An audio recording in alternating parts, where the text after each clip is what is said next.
Olá, pessoal do canal Dr. Cune, tudo bem com vocês? Sejam todos muito bem-vindos a esse canal. Se não for inscrito ainda, o que você está esperando? Faz inscrição aí, tá? Para receber mensagem de notificação dos nossos vídeos, tá? E se gostar desses vídeos, deixa aí o joinha, o gostei, o like, né? Então, muito bem-vindos. Bom, essa aqui, pessoal, é a sexta parte da aula de reprodução, onde nós vamos falar sobre manejo reprodutivo, ok? Se você ainda não viu as 5 primeiras partes dessa aula, a gente vai deixar todos os links necessários aqui para você estar acessando os vídeos aí, ok? Então, sem mais delongas, vamos aí compartilhar a nossa tela. Eu sou o professor Luiz Carlos Machado, trabalho no IFMG Bambuí.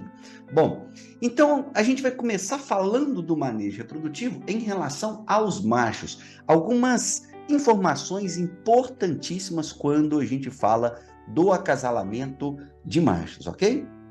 Bom, considerando aqui que a gente viu que o estoque de espermatozoide do macho ele é limitado e dura aí com qualidade, dura somente 3 ejaculados, nós vamos fazer máximo de 3 montas por dia, ok? Lembrando que se deixar o macho vai querer fazer muito mais que 3, porém somente essas 3 têm um sêmen de maior qualidade. E nós vamos fazer mais monta no dia seguinte, eu posso fazer uma monta no dia seguinte e outra monta ainda depois. Então a gente diz aqui que um macho pode fazer 4 a 5 montas por semana, ok? A partir dessa quinta monta aqui, a qualidade do sêmen já tende a cair. Não é indicado que o macho faça muitas montas por semana, até 5, de preferência 4 montas por semana, se você tiver macho suficiente. Vamos lembrar de um detalhe muito importante aqui. Olha só, o macho não pode ficar muito tempo sem acasalar. Ok? Nós estamos estipulando aqui um período de 14 dias no máximo, ok? Ele perderia libido, ou seja, vontade, ok? Vai diminuir bastante, bem como produziria menos espermatozoides e, é claro, espermatozoides de qualidade inferior. Então é ideal que você cruze os seus machos a cada 14 dias. Você vai trabalhar com ele 4 a 5 montas por semana, máximo 3 por dia, ok? Porém, não vai deixar ele descansar mais que 14 dias. Se por acaso você não tem como utilizar esse macho depois, nós temos que ter uma vagina artificial, ok? Para a gente tirar sêmen desse macho. E aqui na aula de inseminação artificial, a gente vai estar mostrando o exemplo de uma vagina artificial, ok? Bom, como é que é o manejo de monta? Gente, o manejo de monta, ele é muito fácil e é uma das primeiras coisas que o cunicultor vai aprender, ok? A primeira coisa que nós temos que entender para fazer um manejo de monta eficiente, que é o seguinte, olha, nessa situação de monta, o macho tem que ser o dominante. Então, obviamente que ele vai ser esse dominante se ele estiver no ambiente dele, com o cheiro dele, o ambiente que ele conhece.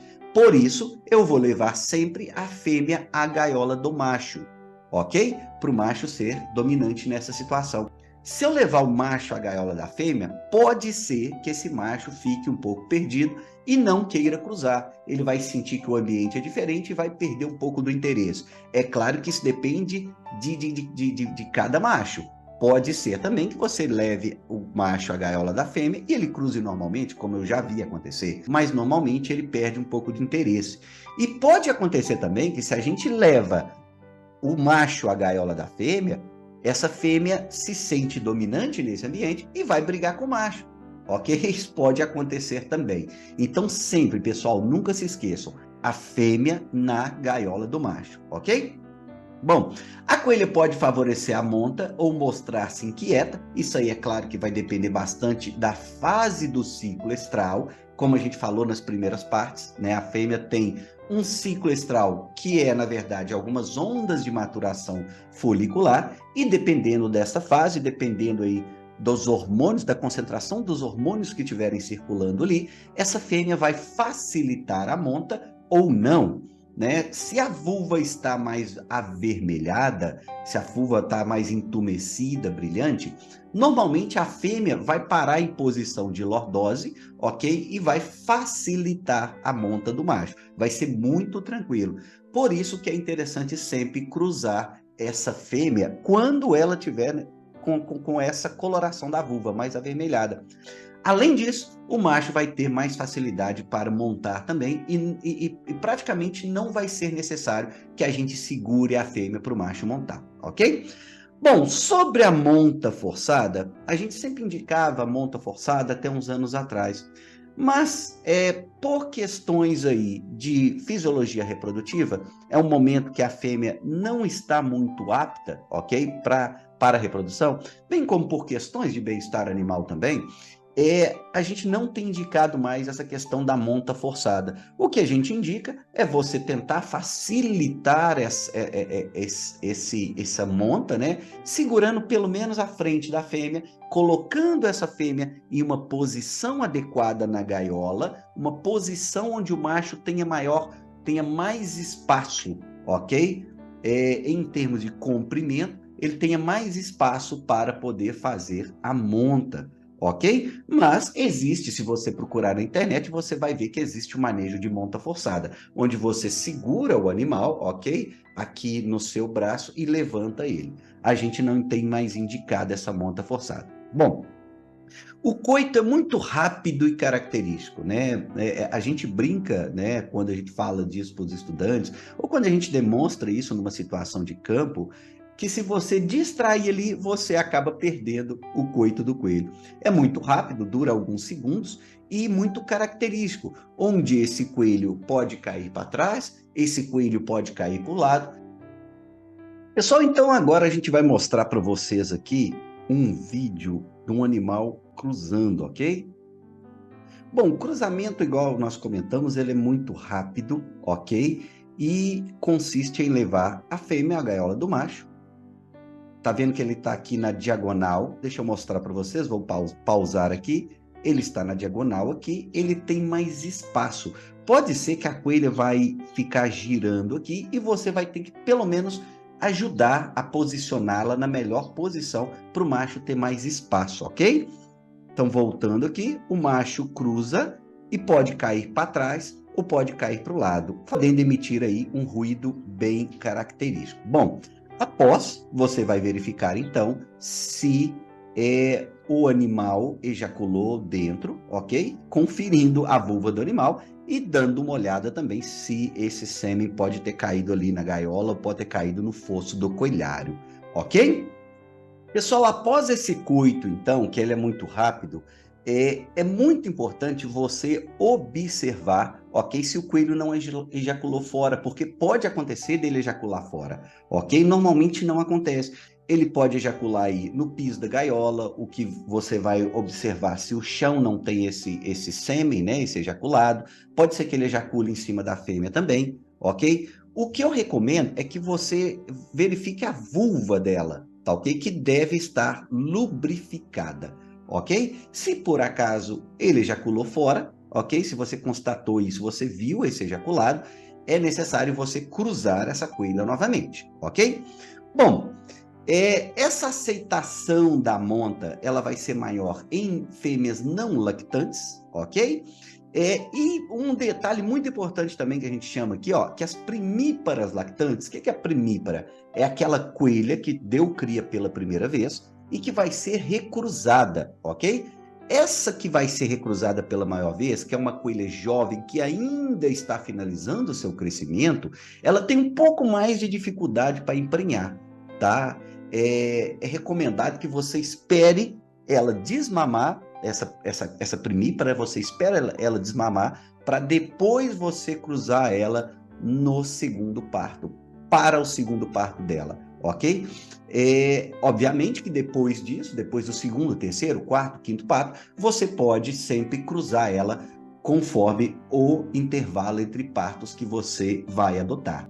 E por falar em intervalo entre partos, lembre-se que na quarta parte dessa aula, ok? Nós fizemos a aula inteira sobre intervalo entre partos, vale a pena conferir. Bom, observação, atenção a isso aqui. 2 dias depois do parto, gente, a coelha já poderia receber a monta novamente ou sêmen na inseminação artificial. Isso seria indicado? Não, não seria indicado, ok? Pessoal, é o que a gente fala. Olha só, mesmo que a coelha tenha uma alta capacidade reprodutiva, a gente vai conseguir somente ajustando alguns detalhes, respeitando a fisiologia do animal. E nesse caso, nós não podemos forçar demais a reprodução, porque senão o animal não vai ter condições de nos atender. Então, obviamente, que eu não posso recruzar o animal 2 dias após o parto, mesmo ele tendo condições. Eu reduziria muito a longevidade reprodutiva dessa coelha, tá? Eu não utilizaria essa coelha mais que 1 ano e meio na minha granja. E eu quero elevar, né, a longevidade desse animal na minha granja para pelo menos 3 anos. Então, obviamente, que eu tenho que respeitar a capacidade reprodutiva e adotar um tempo de espera adequado para me recruzar esses animais. O tempo de espera que nós temos sugerido em condições brasileiras é 25 dias, embora a nível mundial o tempo de espera mais utilizado está aí por volta de 11 dias, ok? Isso tudo a gente comentou também na quarta parte dessa aula, ok? Bom, muita gente comenta, tá? Alguns cunicultores comentam sobre utilizar o macho novamente em cima daquela fêmea, ou seja, recobrir a fêmea com o mesmo macho ou com outro macho para você aumentar a taxa reprodutiva na sua granja. Olha só, e aí pesquisando mais sobre o assunto, né, vendo alguns vídeos, conversando com outras pessoas, a gente percebe que há pessoas que costumam cruzar novamente mais 2 vezes, não mais uma, mas até 2 vezes. E aí a pergunta é, vale a pena ou não? Bom, se você tem macho sobrando, olha, você pode até garantir, né? Pode ser que não houve o estímulo fisiológico para essa coelha ovular. Pode acontecer também que esse macho ejaculou fora e você não viu. Então você pode repetir, você aumenta as chances. Você aumenta muito pouco as chances, mas aumenta. Mas a questão que entra aqui é o número de ejaculados por macho. Pode ser que você queira utilizar muito seus machos naquele dia e você estoure a capacidade de armazenamento de sêmen dele. Conforme a gente tem frisado, ele tem estoque para 3 ejaculados. Então, pode ser que você queira aumentar muito, tá, a chance de reprodução e você acaba utilizando esses machos 4, 5 ou 6 vezes ao dia para você recobrir 2 ou 3 vezes cada uma das fêmeas. Então, se você fizer isso, é claro que a qualidade do sêmen tende a cair. Então, a resposta dessa pergunta é depende. Se você tiver macho sobrando e dependendo das condições, você pode até fazer uma segunda. Mas se você não tem macho sobrando, se você utilizar demais esse macho, o que você vai estar fazendo é reduzir a capacidade, a qualidade espermática dele. Não se esqueça disso, ok? Bom, sobre o diagnóstico de gestação, gente, é um dos itens mais importantes quando se fala em cunicultura. O cunicultor tem que fazer diagnóstico de gestação. Ele tem que aprender a fazer o diagnóstico de gestação, ok? E assim, eu falo para vocês que é um dos assuntos que é muito fácil em teoria. A gente falar de diagnóstico de gestação, mas aprender a fazer diagnóstico de gestação na prática leva muito tempo, ok? Não é tão fácil assim sentir ali, tá, os coelhinhos em desenvolvimento no útero da coelha. Não é tão fácil assim como a gente explica. Mas o que basicamente isso consiste? Veja bem, no 12º dia de gestação, os coelhinhos já estão desse tamanho, ok? Os coelhos em desenvolvimento no útero, tá? Já estão desse tamanho aqui, tá? É o que a gente compara aqui com uma bolinha de gude, né? Em outros idiomas, no espanhol, por exemplo, canicas, ok? Então, essas bolinhas de gude vão estar mais ou menos desse tamanho aqui e você vai senti-las quando você estiver aqui passando a sua mão no ventre. Você não pode passar de maneira muito leve, ok? Mas também você não pode forçar demais, porque você pode induzir a um aborto se você apertar demais, ok? Bom, É passível de erros, obviamente. Quanto mais você faz, maior a chance de acertar. Ou seja, quanto mais experiência em diagnóstico de gestação você tem, maior a chance de acerto. Você chega aí a 99% de acerto. Mas, obviamente, meus amigos, que é passível de erros também. E eu já vi pessoas muito experientes que fazem diagnóstico de gestação há muitos anos errarem em algum diagnóstico de gestação, ok? Bom, e aí vem a pergunta, Luiz, eu não consigo fazer diagnóstico de gestação. Eu já tentei várias vezes, não consegui, eu não consigo sentir, eu não tenho sensibilidade. Falo que eu demorei alguns meses para desenvolver essa habilidade, essa sensibilidade na ponta dos dedos para fazer esse diagnóstico de gestação, tá? Tem dia que tá frio demais e quando tá muito frio fica difícil realmente você fazer esse diagnóstico de gestação. O que eu faço então? Obviamente, né, você pode procurar aí uma pessoa mais experiente para estar novamente acompanhando. Ela faz primeiro o diagnóstico de gestação e te passa, segura a tua mão junto da dela e juntos podem tentar sentir. É isso que a gente fazia, por exemplo, nas aulas práticas de cunicultura, quando a gente ensinava os estudantes a fazerem o diagnóstico de gestação. Mas tem uma técnica também muito interessante, que é você começar com o diagnóstico de gestação quando está mais fácil. E quando está mais fácil? Quando a gestação está mais avançada. Então, por exemplo, imagina que a coelha está com 18 dias. Vamos começar com 18 dias. Está fácil de ver ali os coelhinhos em desenvolvimento. E aí você vai abaixando 18, na outra oportunidade você faz com 17, 16, 15, até chegar a 12, ok? Com 12 já dá para perceber. Inclusive, tem gente que até com 10 já consegue perceber. Só que, é claro, tem que ficar muito esperto para a gente não confundir com algumas pelotinhas de fezes que você também vai sentir quando você estiver passando a mão ali na barriga da fêmea, tá? Então, cuidado para não confundir com as pelotinhas de fezes que costuma estar ali também próximo, porém no intestino grosso do animal, ok? Bom, o que a gente recomenda, além de tudo isso aí, é muita paciência, mas o cunicultor tem que fazer o diagnóstico de gestação.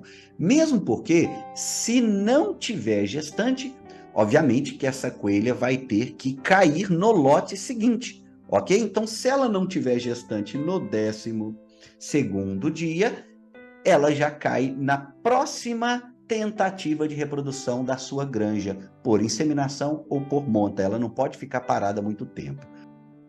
Pessoal, para terminar essa parte de manejo reprodutivo, nós vamos falar da relação de machos e fêmeas na granja.